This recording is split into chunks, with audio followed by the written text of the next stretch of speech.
Un petit bébé tremblotant rampait sur le sol en direction d'un cane corso de 60 kilos. Le chien, un mur massif de muscles noirs, était assis immobile au centre de la pièce.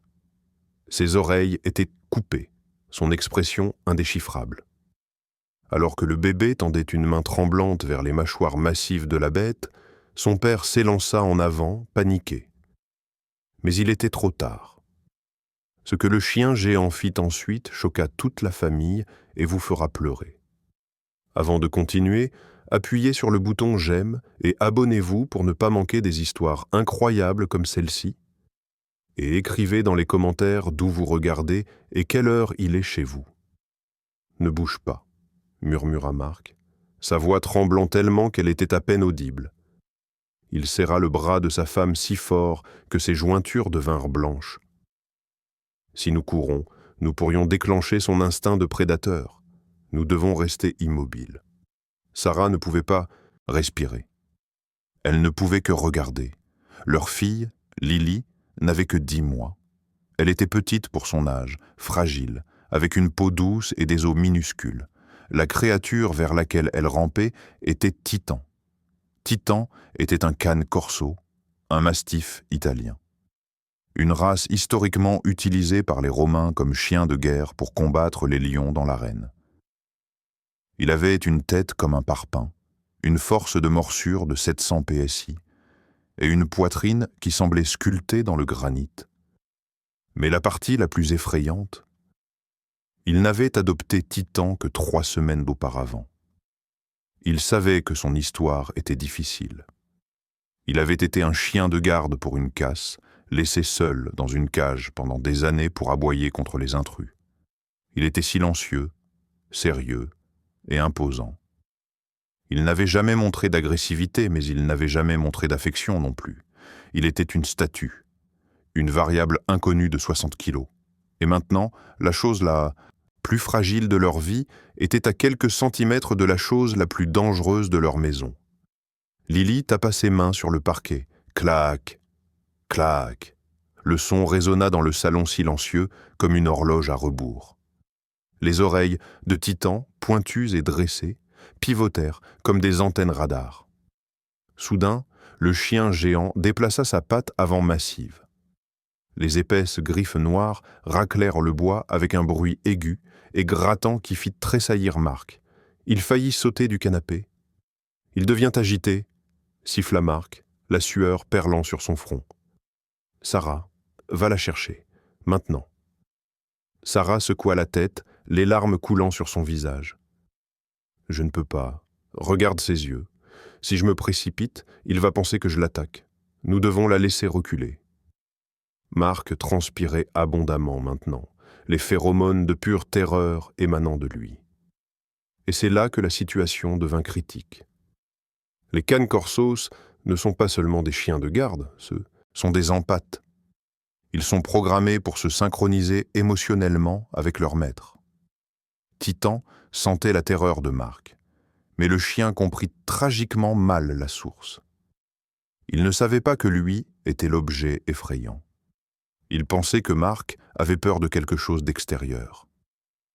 Soudain, Titan détourna sa tête massive du bébé, fixant intensément la fenêtre avant.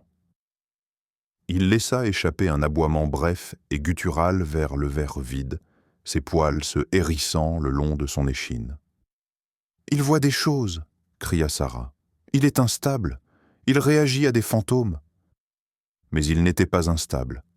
Il scannait le périmètre, prêt à combattre l'ennemi invisible qui terrifiait son maître.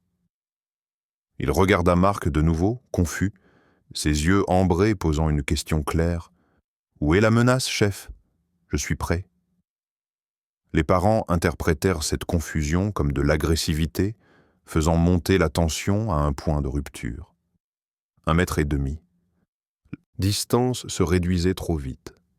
Lily gloussa, un son doux et innocent, complètement inconsciente qu'elle approchait un prédateur confus qui pouvait casser un fémur comme une brindille.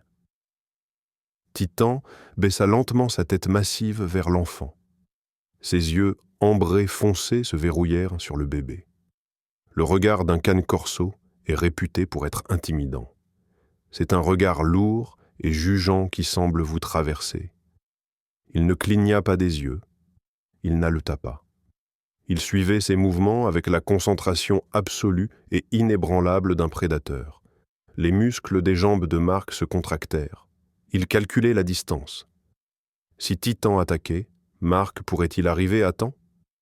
Les calculs n'étaient pas bons. Le chien était plus proche. Le chien était plus rapide. 1 mètre. Soudain, Titan émit un son, un grondement bas et profond du fond de sa poitrine. Marc se figea. Son cœur battait contre ses côtes si fort que ça faisait mal. Est-ce qu'il vient de grogner? Je ne sais pas, sanglota Sarah doucement, sa main couvrant sa bouche pour étouffer un cri. Je ne sais pas. Le son vibra dans la pièce. Il était profond, comme un tonnerre roulant au loin. Était-ce un avertissement? Lui disait-il de reculer? Ou était-ce le son qu'un chien fait avant de bondir? Lily s'en fichait. Elle voyait le gros minou et voulait le toucher. Elle arrêta de ramper. Elle se hissa sur ses jambes tremblantes. C'était le moment que les parents redoutaient le plus. Lily était instable. Elle apprenait à marcher, et elle était incroyablement maladroite. Elle se leva, se balançant d'avant en arrière comme un marin ivre, juste devant le visage de la bête. Elle était si petite que ses yeux étaient parfaitement au niveau du nez noir et humide du chien. La tête massive de Titan avança. Il étendit son cou épais, comblant le dernier centimètre de distance. Mais il n'alla pas vers sa main. Il alla vers son cou.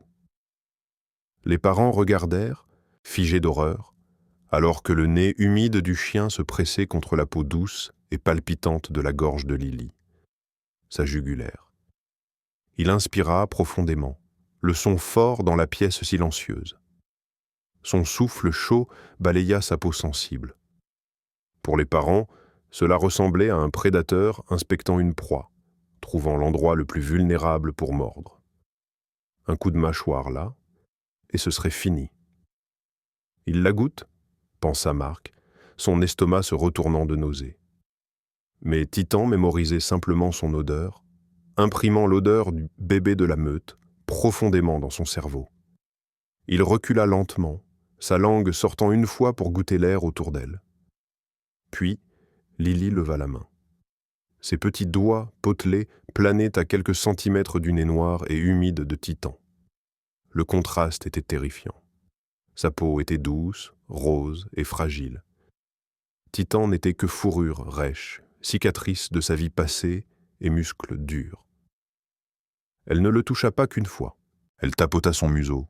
Tape, tape. Chaque fois que sa main entrait en contact, l'œil de Titan tressaillait. Juste une fraction de centimètre. Un tressaillement microscopique. « Oh mon Dieu !» souffla Sarah, ses ongles s'enfonçant dans le coussin du canapé. « Il déteste ça. Il va craquer. » Mais Titan ne craqua pas. Il retint son souffle. On pouvait réellement voir sa cage thoracique massive cesser de bouger. Il se figeait, se transformant en pierre. Était-ce de la patience? Ou était-ce le calme avant la tempête? Puis, Lily fit un pas et vacilla violemment vers la gauche. Elle agita les bras, luttant pour l'équilibre. Idéalement, elle serait tombée en arrière sur sa couche rembourrée. Mais elle ne tomba pas en arrière. Elle réussit à se stabiliser en attrapant le collier de Titan. Marc cessa complètement de respirer. Le sang quitta son visage. Elle tirait maintenant sur le cou du chien de 60 kilos. Elle utilisait un chien de guerre comme poignée. Elle tordit le cuir, son petit poing se resserrant. La tête de Titan fut tirée vers le bas par son poids. La boucle métallique du collier tinta contre ses médailles. Un bruit métallique aigu dans le silence. La lèvre de Titan se retroussa légèrement. Était-ce un grognement? Non. Le collier tirait sa peau en arrière, exposant ses grandes dents blanches. Pour les parents, cela ressemblait au début d'une attaque. Une expiration basse s'échappa de ses lèvres, un son d'agacement. Il déplaça ses pattes, les griffes cliquant à nouveau sur le bois.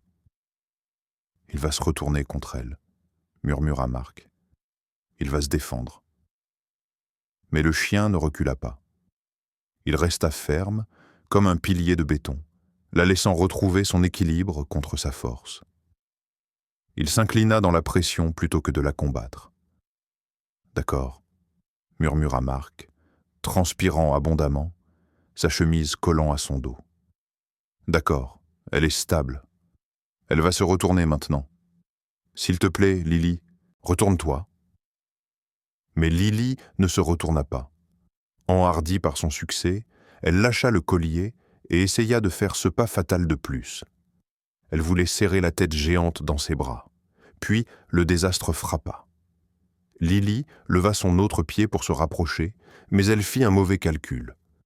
Son petit pied glissa sur le bois poli. Elle ne tomba pas simplement. Elle bascula vers l'avant, la gravité s'emparant de sa tête lourde. Elle tombait directement vers les pattes lourdes et dures comme la pierre du chien. « Lily !» cria Sarah, le son déchirant finalement la maison. Marc se lança du canapé, les mains tendues, désespéré de l'attraper. Mais il était trop loin. Le temps sembla ralentir, la gravité était plus rapide. Lily tombait face la première, sans défense, vers le sol dur. Titan bougea. Il ne mordit pas, il n'aboya pas. Avec une vitesse qui semblait physiquement impossible pour une créature de sa taille, le chien géant abaissa son épaule. Il ne recula pas pour la laisser heurter le sol. Il projeta son corps massif et musclé sous sa trajectoire. Il claqua sa poitrine sur le sol, glissant vers l'avant comme un joueur de baseball, glissant vers le marbre, s'insérant intentionnellement entre le bébé et le sol dur. Lily ne heurta pas le parquet. Elle atterrit avec un bruit sourd sur le coussin épais et musclé du cou et de l'épaule de Titan. L'impact fut absorbé instantanément par le chien géant. Il avait transformé son corps en bouclier vivant. Le silence revint dans la pièce. Marc s'arrêta brusquement à genoux, ses mains planant à quelques centimètres d'eux, sa poitrine haletante. Titan était allongé à plat ventre, sa tête reposant sur ses pattes. Il laissa échapper une longue et lourde expiration. Lily, surprise mais indemne, se redressa de l'oreiller vivant et respirant sur lequel elle avait atterri. Elle regarda la bête terrifiante, sourit, et enroula ses petits bras aussi loin qu'ils pouvaient aller autour de son cou massif. « Câlin », murmura-t-elle. Titan ferma les yeux. Le chien de guerre resta parfaitement immobile, craignant que s'il bougeait un muscle, il puisse déranger le bébé qui le serrait dans ses bras. Marc et Sarah s'effondrèrent sur le sol, pleurant des larmes de soulagement. Ils réalisèrent alors que Titan n'avait pas regardé Lily comme une proie. Il l'avait surveillée, comme un partenaire de gym. Il savait qu'elle était instable. Il était prêt à la rattraper. À partir de ce jour, le cane corso géant ne quitta plus jamais son côté.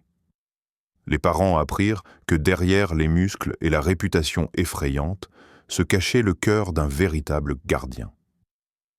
Si cette histoire vous a touché, s'il vous plaît, aimez et abonnez-vous. Feriez-vous confiance à un chien aussi grand avec votre bébé? Oui ou non? Faites-le nous savoir ci-dessous. Merci d'avoir regardé. Passez une merveilleuse journée.